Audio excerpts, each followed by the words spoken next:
જૂનાગઢ લોકસભા બેઠક ઉપર આખરે ભાજપ હાઈકમાન્ડે રાજેશ ચુડાસમાના નામ ઉપર મોહર મારી દીધી છે। 2014, 2019 અને 2024 એમ ત્રીજી ટર્મ માટે ભાજપ હાઈકમાન્ડે રાજેશ ચુડાસમાના નામ ઉપર લીલી ઝંડી આપી દીધી છે।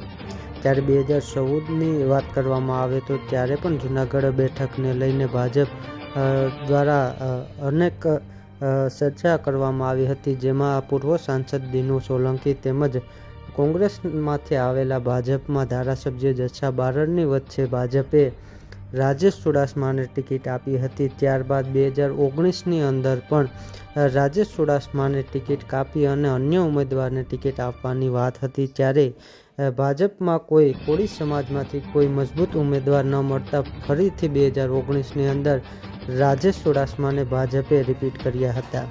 ત્યારે થોડો સમય અગાઉ પહેલાં રાજેશ ચુડાસમા ટિકિટ આપવાની વાત હતી, ત્યારે ભાજપમાં કોળી સમાજમાંથી કોઈ મજબૂત ઉમેદવાર ન મળતા ફરીથી 2019ની અંદર રાજેશ ચુડાસમાને ભાજપે રિપીટ કર્યા હતા।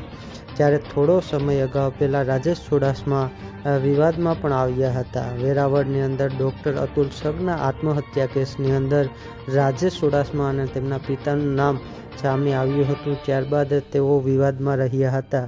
ત્યારે 2024ની ચૂંટણીમાં રાજેશ ચુડાસમાની ટિકિટ કપાઈ જશે તેવી વાત સામે આવી હતી અને ભાજપનું એક જૂથ દ્વારા પણ રાજેશ ચુડાસમાને રિપીટ કરવામાં ન આવે તે માટે લોબિંગ કરી રહ્યા હતા। ત્યારે આખરે ભાજપ હાઈકમાન્ડે આજે રાજેશ ચુડાસમાના નામ ઉપર મોહર મારી દીધી હતી અને જૂનાગઢ લોકસભા બેઠક ઉપર સતત ત્રીજી ટર્મ માટે લોકસભા ચૂંટણી છે તે રાજેશ ચુડાસમા લડશે।